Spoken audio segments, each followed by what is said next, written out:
Assalamualaikum. Welcome to ME Education System. Today we are going to start our next chapter number 7, Invertebrates, for class 9th biology.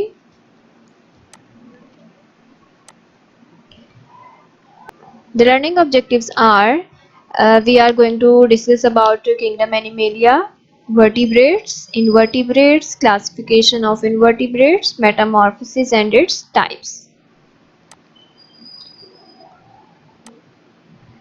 Introduction. Kingdom animalia. सबसे पहले हम kingdom animalia को discuss करते हैं। Kingdom animalia में कौन से animals को कैटेगराइज किया गया है, उनकी कैरेक्टरिस्टिक्स क्या हैं जिनकी वजह से उन्हें किंगडम एनिमेलिया में रखा गया है। किंगडम एनिमेलिया में ऐसे तमाम एनिमल्स को प्लेस किया गया है जो कि नॉन क्लोरोफिलस हैं, मल्टी सेलुलर हैं और जिनकी जो सेल वॉल है, जिनकी सेल वॉल प्रेजेंट नहीं होती सेल में, उन ऐसे तमाम ऑर्गेनिजम्स किंगडम एनिमेलिया में प्लेस किए गए हैं। किंगडम एनिमेलिया बहुत ब्रॉड कैटेगरी है क्लासिफिकेशन में, जिसे मज़ीद दो सब ग्रुप्स में डिवाइड कर दिया जाता है, वर्टिब्रेट्स में और इनवर्टिब्रेट्स में। वर्टिब्रेट्स क्या है? एनिमल्स विच हैव बैकबोन और वर्टिब्रल कॉलम। ऐसे एनिमल्स जिनकी बॉडी में बैकबोन या वर्टिब्रल कॉलम प्रेजेंट होता है जो कि उनकी बॉडी को सपोर्ट करता है, ऐसे तमाम एनिमल्स को वर्टिब्रेट्स कहा जाता है। इनवर्टिब्रेट्स ऐसे एनिमल्स जिनकी बॉडी में बैकबोन प्रेजेंट नहीं होती, जिनकी बॉडी में एंडोस्केलेटन प्रेजेंट नहीं है, वो इनवर्टिब्रेट्स होते हैं। इनकी बॉडी में हाइड्रोस्टैटिक स्केलेटन या फिर एक्सोस्केलेटन प्रेजेंट होता है। इनवर्टिब्रेट्स को मजीद 9 मेजर ग्रुप्स में डिवाइड किया जाता है on the basis of their similarities and dissimilarities. These 9 phylums are phylum protozoa, phylum porifera, phylum cnidaria, phylum platyhelminthes, phylum nematoda, phylum annelida, phylum mollusca, phylum echinodermata and phylum arthropoda. हम one by one इन तमाम phylums के कुछ basic characteristics को discuss करेंगे। Phylum protozoa. Phylum protozoa की characteristics क्या है? They consist of single cell है, माइक्रोस्कोपिक है और अपनी तादाद बढ़ाने के लिए डिवीजन करते हैं। डिवीजन में भी मल्टीपल फिजन और बाइनरी फिजन। मूवमेंट होती है इनकी सूडोपोडिया, सीलिया या फ्लैजिला की हेल्प से। सूडोपोडिया मींस कि ये जो सरफेस है इनकी बॉडी सरफेस, ये इस तरह की प्रोजेक्शंस बना लेती हैं जिन्हें सूडोपोडिया कहा जाता है। सीलिया इस तरह के थ्रेड लाइक स्ट्रक्चर होते हैं जो कि मूवमेंट में हेल्प करते हैं, स्विमिंग में हेल्प करते हैं। और फ्लैजिला इस तरह की लॉन्ग थ्रेड्स होते हैं जो कि बॉडी को स्विम करने में हेल्प करते हैं। रिस्पायरेशन होती है इनकी एक्सटर्नल सरफेस से, डिफ्यूजन के प्रोसेस से। और एग्जाम्पल है इनकी amoeba, this is amoeba, paramecium and euglena. There are some more protozoans. Next phylum is phylum Porifera. They are also known as sponges. इन्हें sponges भी कहा जाता है। मल्टीसेलुलर है, इनसे दो या दो से ज़्यादा सेल से मिलकर बने हैं। इनकी बॉडी में कुछ पोर्स प्रेजेंट होते हैं, छोटे छोटे से सुराख प्रेजेंट होते हैं जिन्हें ऑस्टिया कहा जाता है। और इनका जो स्केलेटन है वो सिलिका और कैल्शियम से मिलके बना है। और इनकी बॉडी में कुछ ओपनिंग प्रेजेंट होती है इंटीरियर साइड पे, अपर साइड पे, जिसे ऑस्क्यूलम कहा जाता है। और इनकी जो स्केलेटन है वो स्पिक्यूल से मिलके बना है जो कि इनको सपोर्ट प्रोवाइड करता है।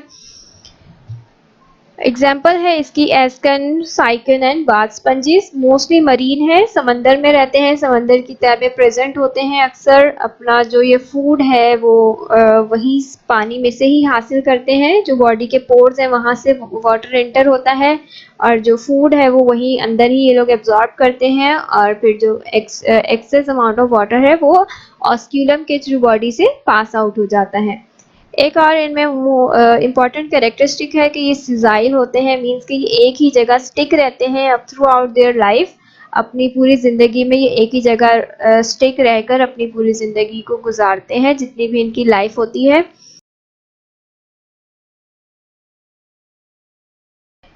Next phylum is phylum cnidaria. They are multicellular invertebrates, multicellular हैं ये भी मरीन है, समंदर में रहते हैं। ये डिप्लोब्लास्टिक है, मींस कि इनकी जो जर्मिनल लेयर्स हैं वो 2 होती हैं इनकी बॉडी में। स्केलेटन इनका कैल्शियम से मिलकर बना है और बॉडी में कुछ टेंटिकल्स प्रेजेंट होते हैं जो कि पॉइजन जिनमें प्रेजेंट है अपने डिफेंस के लिए। और इनकी बॉडी में एक कैविटी मौजूद होती है जिसे सीलेंट्रॉन कहा जाता है। इस कैविटी की वजह से ये सीलेंट्रॉन है और इस फाइलम को जो दूसरा नाम है वो सीलेंट्रेटा भी दिया जाता है। एग्जाम्पल इसका जेलीफिश, कोरल्स या हाइड्रा हैं जो कि पानी में मौजूद होते हैं। जेलीफिश तो आपने देखी है किस तरह का स्ट्रक्चर है, अम्ब्रेला लाइक होता है। तो वो जो अम्ब्रेला है वो अंदर से सीलेंट्रॉन कैविटी की वजह से होता है और जो उसके आर्म्स होते हैं वो टेंटिकल्स होते हैं जो कि पॉइजनस होते हैं बहुत ज़्यादा। Phylum platyhelminthes, they are also called flatworms, इन्हें फ्लैटवर्म्स भी कहा जाता है। मोस्टली पैरासाइट्स होते हैं और इंटेस्टाइन या लिवर ऑफ मैन में प्रेजेंट होते हैं। बहुत लंबी इनकी बॉडी होती है, सेगमेंटेड होती है और इनकी जो एक्सक्रीशन है वो फ्लेम सेल के थ्रू होती है। मींस जैसे हमारी बॉडी में एक्सक्रीशन के लिए किडनी मौजूद है, इनकी बॉडी में फ्लेम सेल्स होते हैं क्योंकि ये इतने ज़्यादा डेवलप नहीं है ऑर्गेनिजम्स के बहुत वेल डेवलप सिस्टम मौजूद हो, इसीलिए जो इनिशियल एक्सक्रीशन के लिए जो सिस्टम मौजूद है वो फ्लेम सेल है। हर्माफ्रोडाइट होते हैं, हर्माफ्रोडाइट मीन्स के बाइसेक्सुअल हैं, एक ही ऑर्गेनिज्म में दोनों कैटेगरीज दोनों कैरेक्टर्स प्रेजेंट होते हैं मेल और फीमेल के। Their mouth is present on the ventral side of the body, इनका जो माउथ है वो वेंट्रल साइड पे प्रेजेंट होता है। एग्जांपल है इनकी planaria, liver fluke and tapeworm. Planaria, this is planaria, liver fluke and tapeworm. Phylum nematoda, characteristics हैं इसकी, they are also known as roundworm, इन्हें राउंडवर्म्स भी कहा जाता है। इनकी बॉडी जो है वो दोनों साइड से टेपर्ड होती है, चिपटी होती है। पैरासाइट्स हैं ये भी, एलिमेंट्री किनाल इनकी प्रेजेंट है, मींस डाइजेस्टिव सिस्टम इनमें प्रेजेंट है। ट्रिप्लोब्लास्टिक एनिमल्स हैं, इनकी बॉडी में 3 प्रॉपर जर्मिनल लेयर्स प्रेजेंट होती हैं और ये मिलियंस ऑफ एग ले करते हैं होस्ट बॉडी में। एग्जाम्पल है इनकी एस्केरीज और हुकवर्म्स। एस्केरीज जो है वो ह्यूमंस में प्रेजेंट होता है, अक्सर आपने सुना होगा कि बच्चों के पेट में कीड़े हो गए हैं, तो वो जो कीड़े हैं वो बेसिकली ये राउंड वर्म्स ही होते हैं, ये एस्केरीज ही होते हैं जो कि जो बच्चे मट्टी खाते हैं या ऐसी कोई गंदी जगह पर बैठते हैं या वही जो हाथ हैं वो अपने मुंह में डालते हैं, तो अगर वो एग्स वहाँ प्रेजेंट थे तो वो बच्चों के मुंह के जरिए उनके पेट में चले जाते हैं और वो एग्स वहाँ पेट में जाके हैच आउट होते हैं और फिर ये वहाँ पर ग्रो करते हैं। इसीलिए इन्हें पैरासाइट्स कहा जाता है कि ये होस्ट बॉडी में रहकर अपना खाना हासिल करते हैं और उस होस्ट बॉडी को नुकसान पहुंचाते हैं। दे हैव सेगमेंटेड बॉडी, इनकी बॉडी भी सेगमेंटेड होती है, सेगमेंट्स होते हैं, वेल डेवलप्ड सिस्टम्स मौजूद हैं इनकी बॉडी में। ये भी पैरासाइट्स होते हैं but these are ectoparasites. Parasites भी 2 तरह के हैं, एंडो और एक्टो। एंडो ऐसे जो बॉडी के अंदर प्रेजेंट होते हैं और एक्टो ऐसे पैरासाइट्स जो बॉडी के बाहर होते हैं। So they are ectoparasites. They live in soil, sea, river, ponds and pools. ये मट्टी में, समंदर में या पानी वाली जगह पर ज़्यादा पाए जाते हैं या जो गीली मट्टी होती है वहाँ प्रेजेंट होते हैं। इनकी मूवमेंट के लिए सीटी प्रेजेंट है जो कि हेल्प करते हैं, मतलब बारीक बारीक से इनके प्रोजेक्शंस निकली होती हैं लेग्स लाइक, जो कि इनको मूव करने में हेल्प करती हैं। They do excretion with the help of nephridia, इनके पास एक्सक्रीशन के लिए नेफ्रीडिया है। इससे पहले फ्लेम सेल्स हमने देखे कि एक्सक्रीशन फ्लेम सेल से हो रही थी और इनके पास नेफ्रीडिया से हो रही है। जब ये आगे और मजीद डेवलप्ड हम ऑर्गेनिजम्स पढ़ेंगे तो उनमें नेफ्रीडिया के बाद आगे डेवलपमेंट होते होते प्रॉपर किडनी आ जाती है। एग्जाम्पल है इसकी लीच और अर्थवर्म। अर्थवर्म आपने अक्सर देखा होगा, जो गीली मट्टी होती है या आप जो पॉट्स रखते हैं घर में उनमें होते हैं। लीच जो है वो अक्सर पानी में प्रेजेंट है, दलदल वाला पानी जो होता है या जहाँ पर बहुत देर तक पानी खड़ा रहता है वहाँ प्रेजेंट है लीच। नेक्स्ट फाइलम है phylum Mollusca. These animals have soft bodies protected by shells. ऐसे एनिमल्स जिनकी जो सॉफ्ट बॉडी है उनके ऊपर एक शेल प्रेजेंट होता है जो उनकी बॉडी को प्रोटेक्ट करता है। ये भी मोस्टली मरीन होते हैं, कुछ सॉइल में भी रहते हैं। एक्सक्रीशन इनकी भी नेफ्रीडिया के थ्रू होती है और इनके पास वेल डेवलप्ड नर्वस सिस्टम मौजूद है और इनकी लोकोमोशन जो है वो फ्लैशी फुट से होती है। एग्जाम्पल है इसमें स्नेल, ऑक्टोपस या मसल। अक्सर आपने जो सिपियां देखी हैं वो तमाम। Next is phylum echinodermata. Echinodermata means spiny skin. ऐसे एनिमल्स, ऐसे ऑर्गेनिजम्स जिनकी स्किन जो है वो बहुत ज्यादा स्पाइनी होती है, नोकदार, नोकीली होती है। Their skeleton is made up of calcium. इनका स्केलेटन कैल्शियम से मिलकर बना है। मरीन एनिमल्स हैं, पानी में रहते हैं। इनकी बॉडी में एक वाटर वेस्कुलर सिस्टम मौजूद होता है जो कि इनकी रेस्पिरेशन में हेल्प करता है। एग्जाम्पल है इसकी स्टारफिश, सी अर्चिन और bitter star. Next is phylum arthropoda. This phylum is very large in all the phylums. सबसे ज़्यादा बड़ा फाइलम है ये। इसमें तमाम इंसेक्ट्स आते हैं और ऐसे एनिमल्स हैं जिनकी लिम्स जो है वो जॉइंटेड होती हैं। इनकी बॉडी को 3 हिस्सों में डिवाइड किया जाता है, हेड, थॉरैक्स एंड एब्डोमेन। इनका स्केलेटन एक्सोस्केलेटन है, बॉडी की बाहर आउटसाइड द बॉडी प्रेजेंट होता है। और ये पानी में भी पाए जाते हैं और खुश्की में भी होते हैं। इनकी जो आईज हैं वो कंपाउंड आईज होती हैं, मींस आईज के अंदर भी कुछ छोटी छोटी सी आईज प्रेजेंट होती हैं इनकी। बाहर से तो हमें देखने पे सिर्फ 2 आईज ही नजर आ रही होती हैं। एग्जाम्पल है इनकी प्रॉन्स, फ्लाइज और कॉकरोचेस, आंट्स, जितने भी स्पाइडर, कुछ फ्लाइंग होते हैं, कुछ फ्लाइंग नहीं होते। जितने भी इंसेक्ट्स पाए जाते हैं वो तमाम फाइलम आर्थ्रोपोडा से बिलोंग करते हैं। यहाँ हमारे फाइलम्स कंप्लीट हुए। Now move to next topic is metamorphosis. Metamorphosis क्या है? The process of developmental changes occur after zygote formation. Zygote बनने के बाद से एक ऑर्गेनिज्म को कंप्लीट होने में जितना भी टाइम लगता है, उसमें जितनी भी डेवलपमेंटल चेंजेस आती हैं, उन टाइप्स ऑफ मेटामॉर्फोसिस, 2 टाइप्स हैं मेटामॉर्फोसिस की, कंप्लीट और इनकम्प्लीट मेटामॉर्फोसिस। मेटामॉर्फोसिस का प्रोसेस इंसेक्ट्स में होता है और एम्फीबियंस में होता है। कंप्लीट मेटामॉर्फोसिस क्या है? Complete Metamorphosis, incomplete Metamorphosis, the young one, the larvae hatches out of their egg. जो यंग वन और लार्वी है वो अपने एग से हैच आउट होता है। Then it feeds actively and then encloses itself in a cover to become pupa. फिर एक कवर में, एक कैप्सूल में अपने आप को कवर कर लेता है कुछ टाइम के लिए अच्छी तरह फीड करने के बाद, और फिर वो प्यूपा बन जाता है। फिर after going through further changes the pupa comes out of its capsule, now it's called adult. फिर जब वो प्यूपा अपने कवर से बाहर आता है तो वो अडल्ट बन चुका होता है। एग्जाम्पल है इसकी हाउस फ्लाई, मॉस्किटो, बटरफ्लाई। यहाँ हम बटरफ्लाई की एग्जाम्पल देखते हैं, किस तरह से बहुत से डिफरेंट स्टेजेस से गुजरने के बाद एक कंप्लीट बटरफ्लाई बना। एग था, एग के बाद वो लार्वी बना, लार्वी के बाद फिर वो आहिस्ता आहिस्ता चेंजेस के बाद वो प्यूपा बना, प्यूपा के बाद वो फिर अडल्ट फॉर्म में आ गया। ये थी कंप्लीट मेटामॉर्फोसिस। इनकम्प्लीट क्या होती है? इनकम्प्लीट में जो यंग वन है उसे निम्फ कहा जाता है। जब वो एग से निकलता है उसके बाद जो निम्फ है वो बहुत ज्यादा रिजेंबल करता है अडल्ट से, लेकिन उसकी जो विंग्स हैं वो प्रेजेंट नहीं होते उस वक्त, और उनका रिप्रोडक्टिव ऑर्गन्स जो है वो इमेच्योर होते हैं। और फिर जब डेवलपमेंट हो जाती है विंग्स की और रिप्रोडक्टिव ऑर्गन्स की, तो वो निम्फ जो है वो अडल्ट की फॉर्म ले लेता है। For example cockroaches and termites. Here we see the example of grasshopper. Eggs हैं, हैचिंग के बाद वो निम्फ बनते हैं, निम्फ के बाद वो फिर 5th स्टेजेस के बाद मोल्ड होकर वो कंप्लीट अडल्ट की फॉर्म में आ जाते हैं।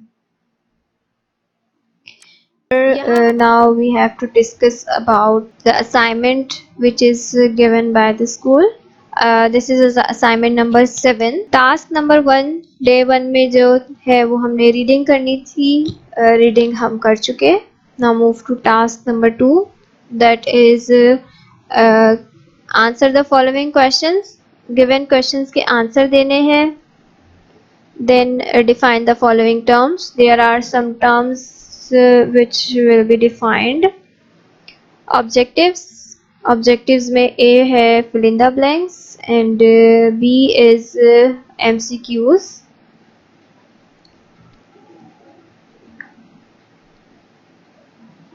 Number 5 is answer the following question. Given questions के आंसर्स देने हैं एज एन एक्टिविटी. ना कम टू कॉपी वर्क. सबसे पहले आपने टाइटल पेज बनाना है. टाइटल पेज बनाने के बाद क्वेश्चन आंसर्स हैं. Question number 1 is define invertebrates and name phylum belongs to the invertebrates. Invertebrates को डिफाइन करना है. The animals which do not have backbone और vertebral column called invertebrates. Invertebrates are divided into 9 major groups or phyla on the basis of their similarities and dissimilarities. Name these 9 phylums. Question number 2 is write 5 characteristics of the following phylums with example. Phylum Porifera, phylum Platyhelminthes, Echinodermata and Mollusca. Porifera. Characteristics की heading डालेंगे. Number 1 is they found in marine as well as in fresh water. They are also known as sponges. They are multicellular. They have many pores in their body. They have spicules which provide support. Example: Cycon, Ascan, bath sponge. Echinodermata. These animals have spiny skin. They are marine animals. Their skin is made up of calcium. Their body possesses water vascular system. They have radially symmetrical body. Example: starfish, brittle star, sea cucumber. What is meant by metamorphosis? Also discussed its types. Metamorphosis की definition है. इसकी types में एक complete और incomplete metamorphosis है, वो आपने करना होगा. Then insects. What do you know about insects? Insects के बारे में आप क्या जानते हैं? The group of animals those have segmented body and jointed legs are called insects. They are most abundant animals on earth. Characteristics लिखेंगे. The body of insects consists of head, thorax and abdomen. They all have 3 pairs of legs, 2 pairs of wings and 1 pair of sensory hairs like antenna. Insects have special type of mouth parts according to their mode of feeding. The insects complete a cycle development called metamorphosis. Honeybee, mosquito, cockroach, etc. Define the following terms: sessile, diploblastic, motile, triploblastic, parasites and exoskeleton. Sessile, an organisms that fix in one place throughout their life. ऐसे organisms जो एक ही place पर रहकर अपनी पूरी जिंदगी गुजारते हैं उन्हें sessile कहते हैं. Motile, an organism that has the capability to move. ऐसे organisms जिनमें moving capability present है, means के वो move कर सकते हैं. Diploblastic animals having only two embryonic germs layer, ectoderm and endoderm. ऐसे animals जिनकी germinal layers जो है वो 2 होती हैं, उन्हें जो layers हैं वो ectoderm और endoderm है. Triploblastic ऐसे animals जिनके पास 3 embryonic layers होती हैं, ectoderm, mesoderm and endoderm. Parasites, organisms that obtain nourishment and shelter to on another organisms and cause disease to them. Exoskeleton, external protective outer covering of body of animals that supports them. इसके बाद आपने activity करनी है. What is exoskeleton? Exoskeleton की definition लिखेंगे. Name 2 phyla of animal having exoskeleton. फिर आपने एक टेबल बनाना है जिसमें phylums मेंशन करेंगे और एक में लिखेंगे एनिमल्स. फाइलम बताना है कौन से फाइलम में ऐसे एनिमल्स पाए जाते हैं जो कि एक्सोस्केलेटन रखते हैं. आपने फिर उन फाइलम का नाम लिखना है और उस एनिमल का नाम लिखना है. फिर सेकंड है डिफाइन पैरासाइट्स. पैरासाइट्स को डिफाइन करेंगे and name 3 parasites and the phyla to which they belong. इसी तरह से 3 पैरासाइट्स के नाम लिखेंगे और बताएंगे कि वो पैरासाइट्स कौन से फाइलम से बिलोंग करते हैं. यहाँ आपका कॉपी वर्क कंप्लीट हो जाएगा. इसके बाद आपने इस चैप्टर को अच्छी तरह से लर्न करना है ताकि आपकी प्रिपरेशन अच्छी रहे. तो बहुत ख्याल रखिएगा. अल्लाह हाफिज.